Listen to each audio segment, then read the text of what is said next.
और ओटीटी की दुनिया में कहां क्या हो रहा है, बस यही बताना है अपनी इस खास खबर में। हेलो नमस्कार, मैं हूं राज दीक्षित और आप देख रहे हैं एबीपी न्यूज। दोस्तों, जिंदगी में कई बार ऐसे पल आते हैं जब आप बोलते हैं चलो कोई बात नहीं, लेकिन इसी छोटी सी लाइन को एक बड़े कंटेंट के रूप में लेकर आ रहे हैं दो ऐसे कंटेंट क्रिएटर जो जब भी आते हैं आपकी स्क्रीन पर, स्पेशली डिजिटल मीडिया में, तो आप अपनी हंसी रोक नहीं पाते और सोचने पे मजबूर हो जाते हैं। तो हमारे साथ हैं mister Amit Tandon and mister Gursimran खंबा।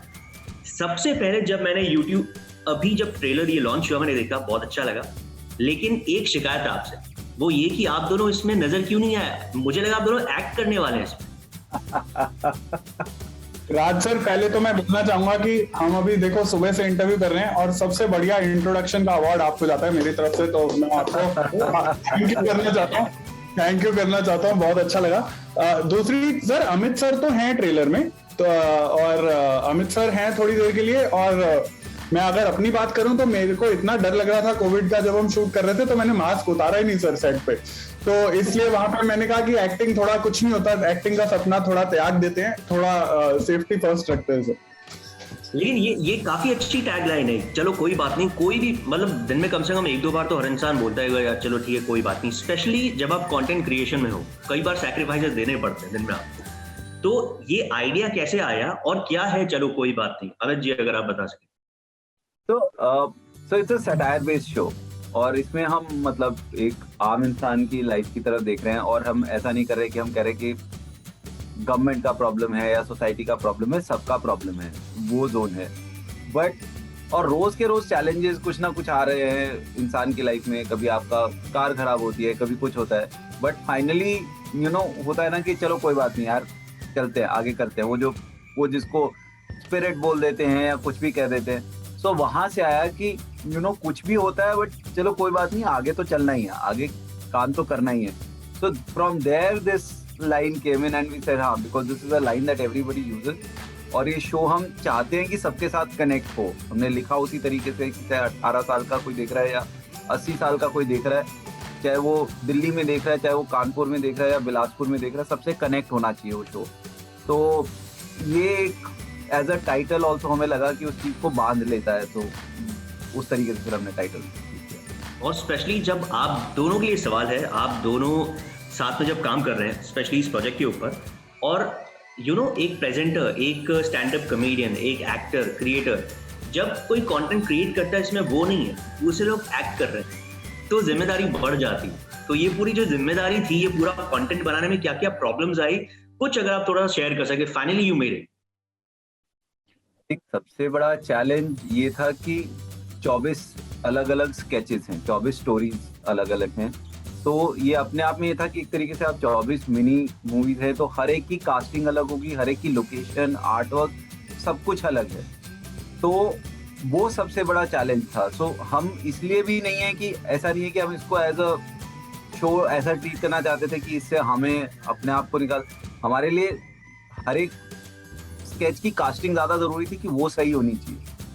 तो सबसे बड़ा चैलेंज ये वही था कि 24 अलग अलग स्टोरीज की ट्रीटमेंट सही होनी चाहिए। तो कहीं पर हमने एक कवाली शूट करी है, कहीं पर एक पोएम है, कहीं पर एक जापानीज टी हाउस क्रिएट करा है, एक ट्रेन में शूट करा है। तो वो चैलेंज होता था कि रोज सुबह उठ रहे हैं तो आज नए एक्टर है, आज नई कहानी है और आज नया सेट है।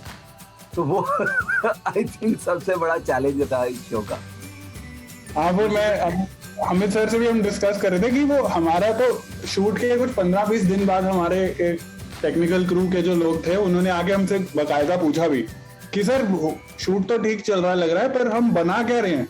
क्योंकि फिल्म में तो रहता है ना कि वही 2 एक्टर है, 3 एक्टर है और उनके सीन चल रहे हैं, तो आप शूट करते करते भी आप समझ जाते हो। अब हमारा हर रोज एक नया गैग होता था, कोई नया एक्टर आता था, तो वो सभी आधा टाइम तो वैसे ही बौखलाए हुए थे सेट पे लोग कि चल क्या क्या बन रहा है। तो अभी थोड़ा थोड़ा बन गया है, ट्रेलर में लोगों को दिख रहा है वैरायटी। आपको होपफुली पसंद आया, तो अभी लोगों को आई होप मजा आया देख के। मुझे वो लाइन बहुत अच्छी लगी जो ट्रेन वाली थी ना, कि ट्रेन बीच में से जाती है, घूम के जाएंगे तो लंबा पड़ेगा ना। छोटी छोटी लाइन है, इसके ऊपर काफी मेहनत करनी पड़ी होगी, बिकॉज ये वो पंचेस हैं जो ऑडियंस याद रखेंगे, मीम्स बनेंगे इनके ऊपर। सर, हमने तो अपनी तरफ से तैयारी करी हुई थी कि मीम कोई ना भी बनाए, हम ही बना के फ्लोट कर देंगे। नहीं पर सर, राज सर आपने एक्चुअली बहुत सही पकड़ा, क्योंकि हमारा ऑब्जेक्टिव भी यही था कि जैसे हमारे पुराने स्टाइल के शोज होते थे ना, जैसे 90s में आते थे, जो आज भी हम पसंद करते हैं, जैसे जसपाल भट्टी सर का काम हो गया, पुराने जैसे सिटकॉम्स हम देखते थे, छोटे होते पले बड़े हैं, उनमें ऐसी बहुत हल्की सी लाइन होती थी जहां पे ना आपको पीछे म्यूजिक का साउंड ट्रैक देने की जरूरत नहीं है, जहां पे आपको टॉइंग डालने की जरूरत नहीं है, तो मतलब लेकिन आप वो बात बोल दो और समझ आ जाएगा, पर अगर नहीं समझ आए तो वो ऐसे डायलॉग में निकल जाएगी और शायद आदमी बाद में सोचे। तो उसी तरह का अटेम्प्ट हमारा वही था कि कॉन्वर्सेशन ना ऐसी ही रहे कि हल्की सी बात भी निकल जाए इनॉक्यूअस से तरीके से, पर उसका इम्पैक्ट भी वही आ जाए। तो एक्चुअली आपने बहुत इंटरेस्टिंग आपने पकड़ ली नब्ज कि शो के साथ हम करना क्या चाह रहे थे, तो ऑब्जेक्टिव वही था सर हमारा। एंड ये सवाल आप दोनों के लिए कि पहले जब हम सोचते थे ओटीटी के आने के पहले, इतना बूम मिलने के पहले कि यार कोई कंटेंट आ रहा है, उसको कोई प्रोड्यूसर बनाएगा, उसमें एक्टर्स एक्ट करेंगे, लेकिन थैंक्स टू ओटीटी की जो कंटेंट क्रिएटर्स हैं लाइक यू, उन्हें मौका मिल रहा है उस डेजिग्नेशन का कि created by Gursimran and Amit. तो ये जो चेंज है ये ओटीटी लेकर आया है, how do you take it? It's been a big change. I think ये ओवरऑल स्टार्ट हुआ है इंटरनेट के आने से या सोशल मीडिया के आने से। सोशल मीडिया के आने से जो आर्ट वर्ल्ड है ना, जो परफॉर्मेंस आर्ट वर्ल्ड है खास करके, वो बहुत डेमोक्रेटाइज हो गया। क्योंकि पहले क्या होता था कि अगर आपको कमेडियन बनना है या एज अ कमेडियन जाने जाना है, तो या आप किसी मूवी में काम कर सकते हैं या किसी सीरियल में आ सकते हैं, कोई ग्रेट इंडियन लाफ्टर चैलेंज या उनमें से कुछ कर सकते हैं, और वहां भी आपको जो उस शो का प्रोड्यूसर है उसके क्रिएटिव विजन के हिसाब से काम करना पड़ेगा। जबकि YouTube ने हमें ये एक अपॉर्चुनिटी दी कि मेरा ये टैलेंट है, मैं एग्जैक्टली वैसे का वैसे बिना उसको मॉडिफाई करे किसी और के विजन के हिसाब से मैं डाल दूंगा, और अगर उसकी ऑडियंस है उसको अप्रिशिएट करने वाली तो मुझे मौका दे देगी। और उस चक्कर में हम लोगों को ऑडियंस मिली, तो आई थिंक OTT प्लेटफॉर्म जब आए तो उनको भी लगा देखने में कि हाँ, ये लोग कुछ कर रहे हैं जिसको पसंद करने वाले लोग हैं। और हम फाइनली एज अ कॉमेडियन, चाहे मैं हूँ स्टैंड अप कॉमेडियन या गुरसिमरन है, हम सब आखिरकार हम पहले राइटर हैं और उसके बाद परफॉर्मर हैं। तो जब वो बात जैसे OTT प्लेटफॉर्म में, जैसे सोनी ने इस केस में, उनको लगा कि हाँ, है तो राइटर ही जो अपना कंटेंट लिख के पहले खुद परफॉर्म करा था, बट इसमें कुछ बातें ऐसी जो हम स्टैंड अप में नहीं कह सकते, तो वो इस जरिए के थ्रू कह रहे हैं। वहाँ ये बहुत बड़ा रोल रहा, चाहे आप OTT का कह लीजिए, बट ये शुरू सोशल मीडिया के साथ हुआ, जैसे इंटरनेट ने जो हमें। एंड गुरसिमरन, यही जो क्रिएटिविटी की बात चल रही है, मैं आपका यूट्यूब जो चैनल है वो फॉलो कर रहा था। सबसे अच्छा वीडियो मुझे वो लगा जब आप हैरी पॉटर का बर्थडे मना रहे थे। तो आपका वो जो एक पर्सनल साइड है वो रुक क्यों गया, वो कब आएगा? बिकॉज मुझे I used to watch your videos. Sir मैं बताता हूँ क्या हुआ। जब मैं ना अपना लाइव टूर कर रहा था ना लास्ट ईयर, तो कोविड से पहले की बात है। तो सर अब आपको पता ही है आजकल वो हो गया है कि लोगों की पूरी जीवन जो है ना वो एल्गोरिदम डिटरमिन कर रहा है।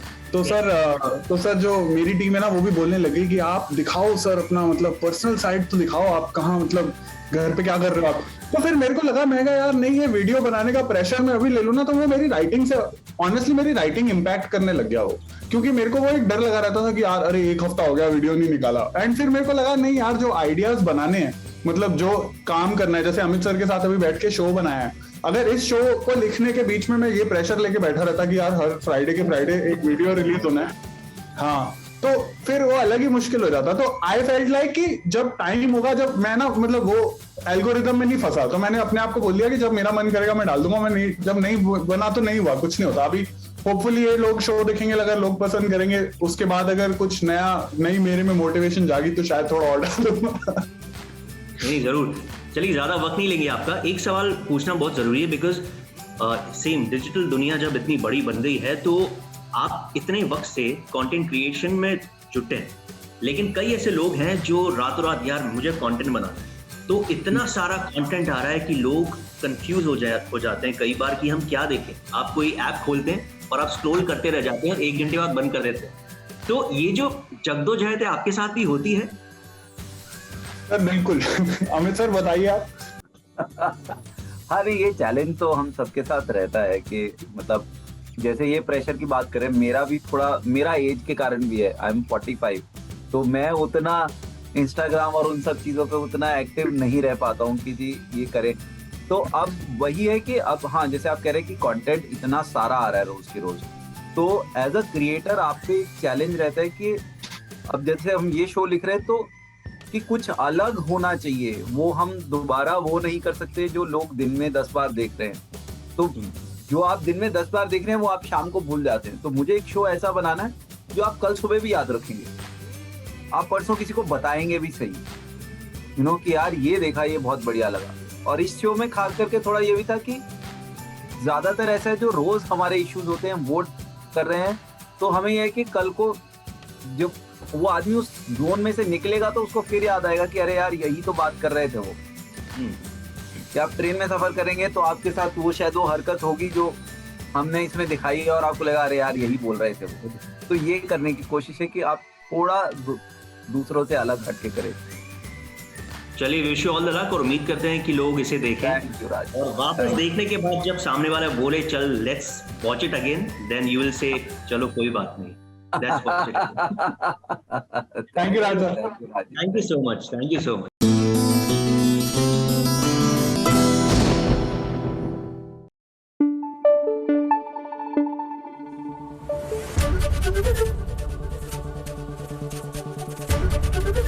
एबीपी न्यूज आपको रखे आगे।